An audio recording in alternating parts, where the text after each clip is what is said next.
Praise the Lord. लगन ministry YouTube Hindi story व वचन चैनल पर आपका वेलकम, आपका स्वागत करते हैं। सारी आदर और महिमा प्रभु यीशु मसीह को देते हैं।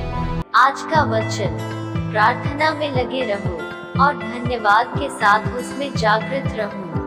कुलुस्सी 4 का 2 वचन। हालेलुया। प्रभु यीशु के अनुग्रह से आज हम आपके लिए नए नियम से एक कहानी लेकर आए हैं। आज की ये कहानी एक औरत के विषय में है जिसका पवित्र शास्त्र में नाम तो नहीं दिया गया, फिर भी लोगों ने उसकी गवाही सुनकर अपने मनों को सच्चे परमेश्वर प्रभु यीशु की ओर फिराया और उसके वचनों को ग्रहण किया।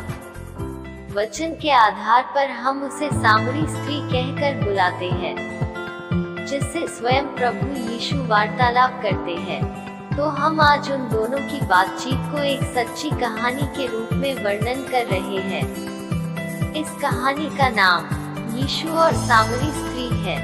कहानी को शुरू करने से पहले अगर आप हमारे चैनल पर नए आए हैं तो आप सभी इस चैनल से जुड़े, क्योंकि लगन मिनिस्ट्री चैनल बाइबल की प्रत्येक कहानी और वचन को सही और सच्चाई से बताता है। इस चैनल पर बाइबल आधारित प्रत्येक कहानी को आप सभी भाई बहन पसंद कर रहे हैं। हम आपके लिए प्रार्थना भी करते हैं कि प्रभु यीशु की कृपा आप सब पर बनी रहे। आमीन। तो चलते हैं आज की कहानी व वचनों की ओर। उससे पहले जिन भाई बहनों ने अभी तक चैनल सब्सक्राइब नहीं किया, तो आप चैनल को लाइक, सब्सक्राइब और बेल आइकन को दबा लीजिए, ताकि आपको लगन मिनिस्ट्री चैनल की बाइबल आधारित प्रत्येक वीडियो का नोटिफिकेशन समय पर मिलता रहे। धन्यवाद। यूहन्ना रचित सुसमाचार के 4 अध्याय में सामरी स्त्री की एक जानी पहचानी घटना का उल्लेख किया गया है। पवित्र शास्त्र की इस घटना में ऊपर से जितना दिखता है उससे कहीं और अधिक बातें हैं। इसके अंदर आत्मिक सत्यता और ज्ञान की खान है, पर इन्हें देखने के लिए हमारी आंखें खुली होनी चाहिए। सत्यता के ये वचन उन वचनों में भरे पड़े हैं जिन्हें हम सैकड़ों बार पढ़ चुके हैं और लिखे गए शब्दों से अधिक कुछ नहीं देख पाए हैं। इस कहानी में भी हम गहराई में जाकर छुपे हुए कुछ बहुमूल्य वचनों को ढूंढेंगे। हम इस कहानी को पहले 3 वचनों से आरंभ करेंगे। 4 अध्याय का पहला वचन। फिर जब प्रभु को मालूम हुआ कि फरीसियों ने सुना है कि यीशु यूहन्ना से अधिक चेले बनाता और उन्हें बपतिस्मा देता है, यद्यपि यीशु आप नहीं वरन उसके चेले बपतिस्मा देते थे, तब प्रभु यहूदिया को छोड़कर गलील को चला गया, जैसा कि वचन में है। फरीसियों की उत्सुकता इस बात में थी कि यीशु के द्वारा बपतिस्मा लेने वालों की संख्या कितनी थी। उनके लिए संख्या महत्वपूर्ण थी। शरीर की इच्छा के अनुसार चलने वाले व्यक्ति के लिए सेवकाई का बाहरी प्रभाव महत्वपूर्ण है, तब उसे खुशी मिलती है। कितने लोगों ने उद्धार पाया, कितने लोगों ने चर्च की सदस्यता ली और अंत में कितने लोगों ने बपतिस्मा लिया। ऐसे ही हम एक इतिहास की किताब में पढ़ते हैं, जब शैतान इस्राएल देश के विरुद्ध खड़ा हुआ और दाऊद को इस्राएलियों की गणना करने के लिए प्रेरित किया। दाऊद इस परीक्षा में पड़ गया और नबूकदनेस्सर जैसे राजा ने कहा, क्या यह महान बेबीलोन नहीं है जिसे मैंने निर्माण किया है? और उसकी क्या हालत हुई आप सब जानते हो। यूहन्ना के हाथों और यीशु के हाथों बपतिस्मा लेने वालों की संख्या का फरीसी लोग तुलना कर रहे थे। इस परिस्थिति में यीशु की प्रतिक्रिया कैसी थी? इसका उत्तर आश्चर्यजनक पर सरल है। उन्होंने वह जगह छोड़ दी। संभव है यीशु और उनके चेले पूर्ण रूप से बपतिस्मा देना बंद कर दिया हो। सुसमाचार की पुस्तकों में उनके इस काम का आगे कोई उल्लेख नहीं मिलता। यीशु ने उस जगह को क्यों छोड़ दिया? शायद उस जगह के लोग उनके वचनों के लिए अभी तैयार नहीं थे। यहूदिया से गलील जाते समय अपने मार्ग पर यीशु और उसके शिष्य सामरिया के देश से गुजरते हैं। यात्रा की थकान के कारण लगभग दोपहर के समय वे विश्राम के लिए सुखार नगर के निकट एक कुएं के पास आते हैं। इस कुएं को शताब्दियों पहले याकूब ने खुदवाया था और यह अब तक मौजूद है।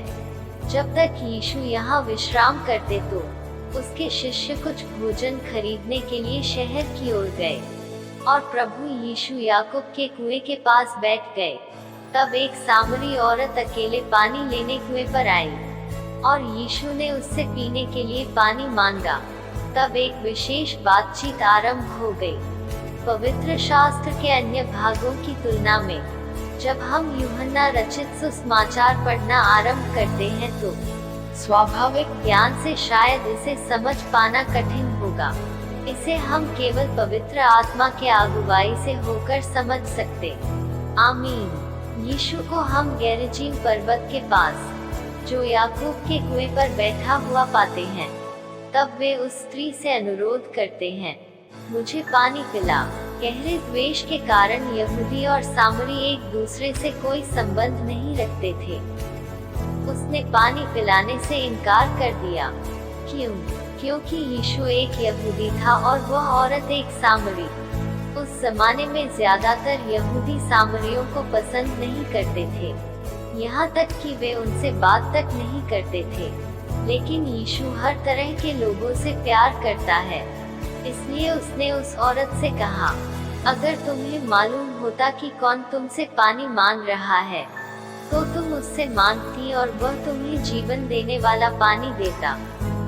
तब यीशु ने उसे जीवित पानी पिलाने की पेशकश की, क्योंकि उसने यीशु की बातों पर विश्वास ही नहीं किया। स्त्री ने उससे कहा, हे प्रभु, तेरे पास जल भरने को तो कुछ है भी नहीं और कुआं गहरा है, तो फिर वह जीवन का जल तेरे पास कहाँ से आया? क्या तू हमारे पिता याकूब से बड़ा है, जिसने हमें यह कुआं दिया? शारीरिक विचार से आत्मिक विचार की ओर बढ़ना बड़ी बात है, पर वह उनकी बातों का अर्थ नहीं समझ पाई। यीशु ने उसे समझाते हुए कहा, जो कोई यह जल पिएगा वह फिर प्यासा होगा, परंतु जो कोई उस जल में से पिएगा जो मैं उसे दूंगा, वह फिर अनंत काल तक प्यासा न होगा, वरन जो जल मैं उसे दूंगा वह उसमें एक सोता बन जाएगा जो अनंत जीवन के लिए उमड़ता रहेगा। हालेलुया। सामरी स्त्री और यीशु के शब्दों के बीच कितना सुंदर विरोधाभास है। वह पुराने नियम के उस पानी की बात करती है जो बहुत नीचे उपलब्ध है, और उसे वही लोग निकाल सकते हैं जिनके पास विशेष विधि और बर्तन उपलब्ध हैं।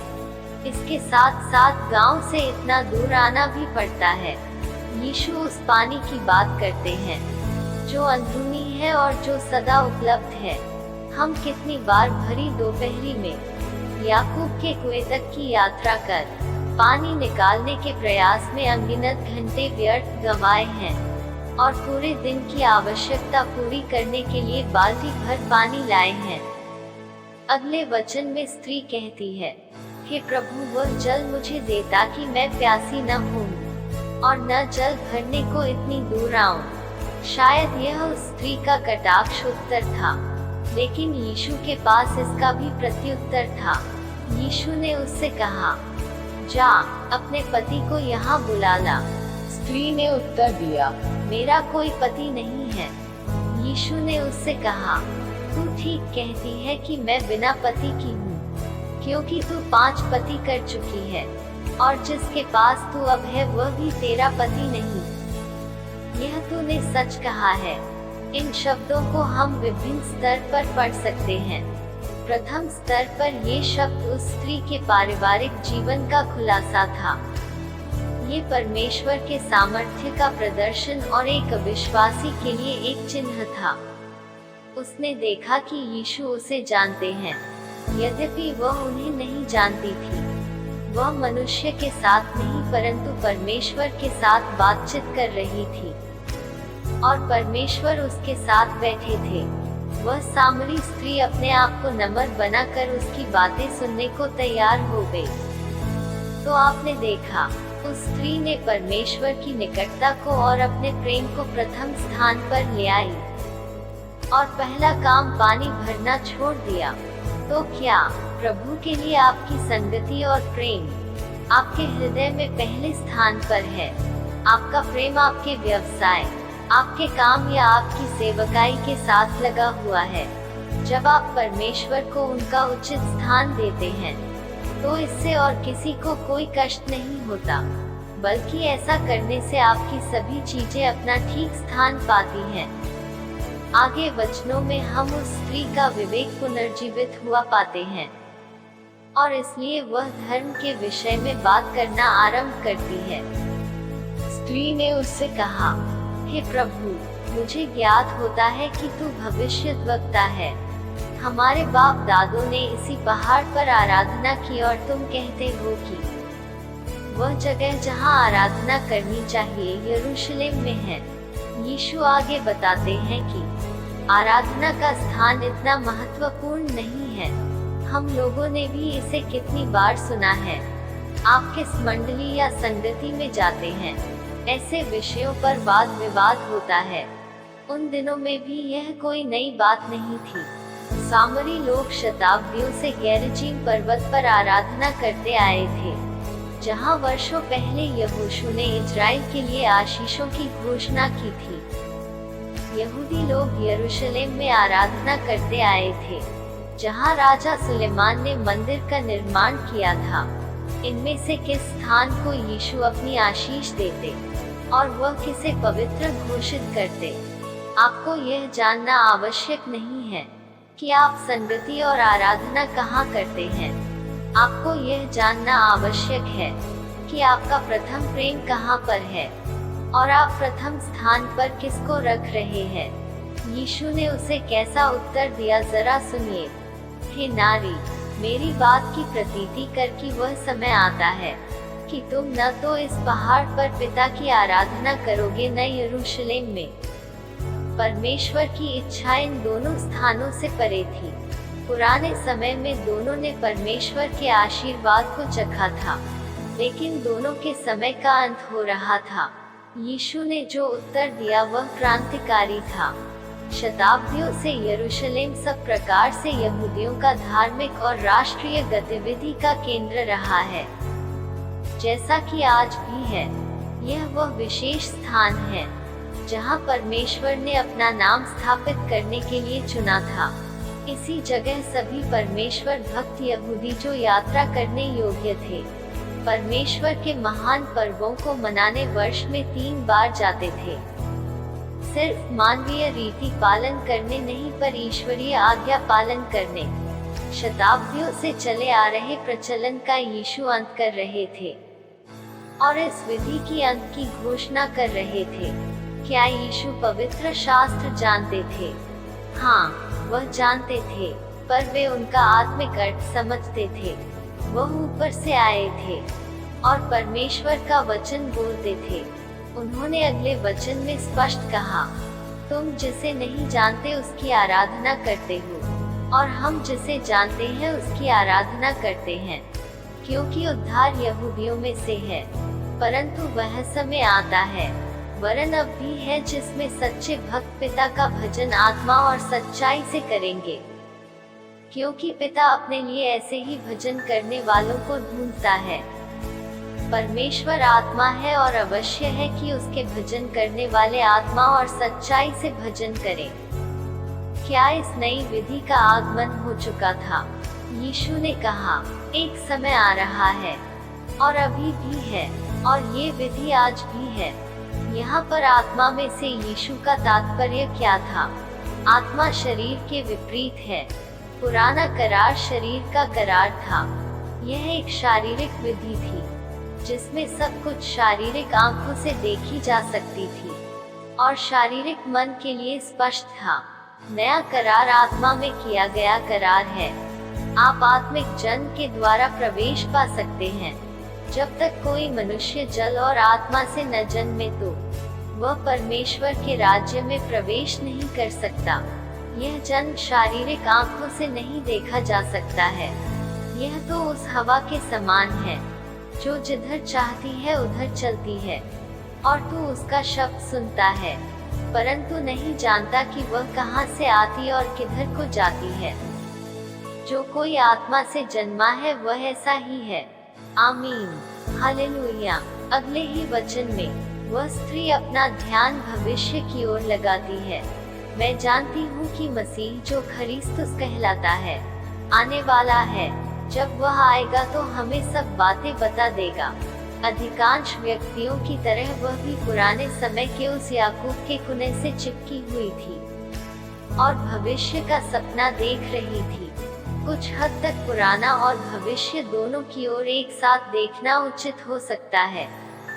यदि परमेश्वर की योजना और उनकी इच्छा जानते हैं, तो हम उनकी इच्छा के विपरीत कोई काम नहीं करेंगे। जिन्हें वह तोड़ रहे हैं उन्हें नहीं बनाएंगे, और जिन्हें वह बना रहे हैं उन्हें नहीं तोड़ेंगे। जहाँ दर्शन नहीं है वहाँ लोग नष्ट होंगे। यदि वर्तमान में हम परमेश्वर की इच्छा के अनुसार चलना चाहते हैं, तो परमेश्वर के वरदान के रूप में हमें भविष्यदर्शी अंतर ज्ञान की आवश्यकता है। यह अंत के दिन की कुछ विशेष शिक्षाओं से मरे तुल्य चिपका रहना नहीं है। यह स्त्री भी आज के बहुसंख्यक लोगों के जैसे ही आने वाले मसीह पर दृढ़ विश्वास करती थी, लेकिन यह वह विश्वास नहीं था जिससे उसका जीवन परिवर्तन हुआ हो, या जब वह उसके आगे खड़े थे तो उन्हें पहचान पाई हो। उस समय के बहुत लोग जो आने वाले मसीह पर विश्वास करते थे, उसके आने पर उसे क्रूस पर चढ़ा दिया। हमें लगता है आज भी वही अवस्था है। यीशु ने उस स्त्री को बलपूर्वक यह कहते हुए भविष्य से वर्तमान में ला दिया, तुमसे बात करने वाला मैं ही मसीह हूँ, ख्रिस्त मैं ही हूँ, मैं हूँ। कम से कम उस स्त्री के लिए प्रकाश का समय अभी था। यीशु ने उसे अपने आप के विषय में यह प्रकाश दिया। हम समझ सकते हैं कि उसने इसे स्वीकार किया। उसने अपना पुराना घड़ा वहीं छोड़ दिया और गांव लौट गई, ताकि उसके द्वारा अभी ढूंढने गए मसीह से दूसरे लोगों को भी मिला सके। आमीन, हालेलुया। इस प्रकार यह स्त्री वर्तमान के प्रकाश में लौट आई। यहाँ उस पुरुष या स्त्री के लिए एक परीक्षा है जो परमेश्वर को जानने का दावा करते हैं। कुछ लोग जीवन के संघर्ष में अपना पूरा जीवन बिता देते हैं। वे बदलाव को पुनर्स्थापित करना चाहते हैं, लेकिन पुराने विचारों के कारण कर नहीं पाते हैं, क्योंकि परमेश्वर मरे हुओं के परमेश्वर नहीं हैं। वे जीवितों के परमेश्वर और वर्तमान के हैं। हम प्रत्येक उस दास के लिए परमेश्वर की स्तुति करते हैं जो प्रभु की सेवा में हैं। वे शब्द सुनने में समर्थ हैं, जो शब्द यीशु ने उस स्त्री से कहे थे, तुमसे बात करने वाला मैं हूँ, मैं जो तुझसे बोल रहा हूँ वही हूँ। यीशु क्या प्रकट करते हैं, इस पर विचार करें।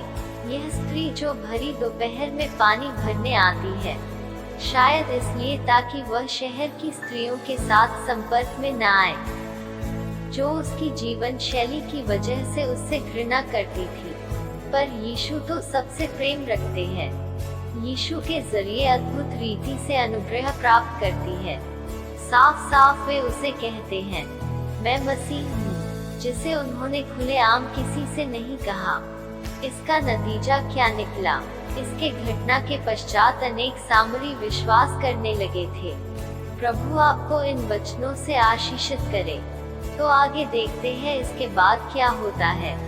सुखार से भोजन लेकर लौटने पर शिष्य यीशु को याकूब के कुएं पर पाते हैं, जहां उन्होंने उसे छोड़ा था और जहां वह अब एक सामरी स्त्री से बात कर रहा है, और अचंभा करते हैं जब शिष्य पहुंच जाते हैं। वह स्त्री अपना घड़ा छोड़कर नगर की ओर जाती है। जो बातें यीशु ने उसे बताई थी, उससे अत्यंत प्रभावित होकर वह नगर के पुरुषों से कहती है, आओ एक मनुष्य को देखो जिसने सब कुछ जो मैंने किया मुझे बता दिया। फिर वह जिज्ञासा को बढ़ाते हुए वह पूछती है, कहीं यही तो मसीह नहीं है? यह सवाल उसका मकसद को पूरा कर देता है। वे पुरुष स्वयं उसे देखने जाते हैं। इस बीच शिष्य यीशु को भोजन खाने के लिए आग्रह करते हैं, जिसे उन्होंने नगर से खरीदा है। पर वह जवाब देता है, मेरे पास खाने के लिए ऐसा भोजन है जिसे तुम नहीं जानते। क्या कोई उसके लिए कुछ खाने को लाया है? शिष्य एक दूसरे से पूछते हैं। यीशु समझाते हैं, मेरा भोजन यह है कि मैं अपने भेजने वाले की इच्छा के अनुसार चलूं और उसका काम पूरा करूं। क्या तुम नहीं कहते कि कटनी होने में अब भी 4 महीने पड़े हैं? आध्यात्मिक कटनी की ओर संकेत करते हुए यीशु कहते हैं, अपनी आंखें उठाकर खेतों पर दृष्टि डालो कि वे कटनी के लिए पक चुके हैं और काटने वाला मजदूरी पाता है और अनंत जीवन के लिए फल बटोरता है, ताकि बोने वाला और काटने वाला दोनों मिलकर आनंद करें। शायद यीशु पहले से ही सामरी स्त्री के साथ अपनी मुलाकात के प्रभाव को देख सका कि अनेक लोग उसकी गवाही के कारण उस पर विश्वास कर रहे हैं। वह यह कहते हुए नगर के लोगों को गवाही दे रही है, उसने सब कुछ जो मैंने किया मुझे बता दिया। इसलिए जब सूखार के पुरुष कुएं के निकट उसके पास आते हैं, वे उसे वहां ठहरकर उनसे अधिक बातें करने को कहते हैं। यीशु उनका निमंत्रण स्वीकार करते हैं और 2 दिन ठहरते हैं। जैसे ही सामरी लोग यीशु की बातें सुनते हैं और बहुत लोग विश्वास करते हैं, फिर वे स्त्री से कहते हैं, अब हम तेरे कहने से ही विश्वास नहीं करते, क्योंकि हमने अपने आप ही सुन लिया और जानते हैं कि यही सचमुच में जगत का उद्धार करता है। यकीनन वह सामरी स्त्री एक अच्छा मिसाल प्रस्तुत करती है कि कैसे हम जिज्ञासा बढ़ाने के जरिए मसीह के बारे में गवाही दे सकते हैं, ताकि सुनने वाले और अधिक छानबीन करें। इस प्रकार से नगर के लोगों ने मसीह को ग्रहण किया। धन्यवाद। प्रभु यीशु इन वचनों से आपको आशीषित करे। हालेलुया। सभी भाई बहन, आगे की नई और बाइबल की सच्ची कहानियों व वचनों को सुनने के लिए आप जुड़े रहे लगन ministry YouTube Hindi Bible story और वचन चैनल पर, जहां पर आप बाइबल की सच्ची कहानियों व वचनों को देखकर और सुनकर अपने विश्वास को बनाए रखें। धन्यवाद। प्रभु यीशु की कृपा आप सब पर बनी रहे। पिता का प्रेम, यीशु का अनुग्रह, पवित्र आत्मा की सहभागिता आप पर और आपके परिवार पर हमेशा बनी रहे। आमीन। जय मसीह।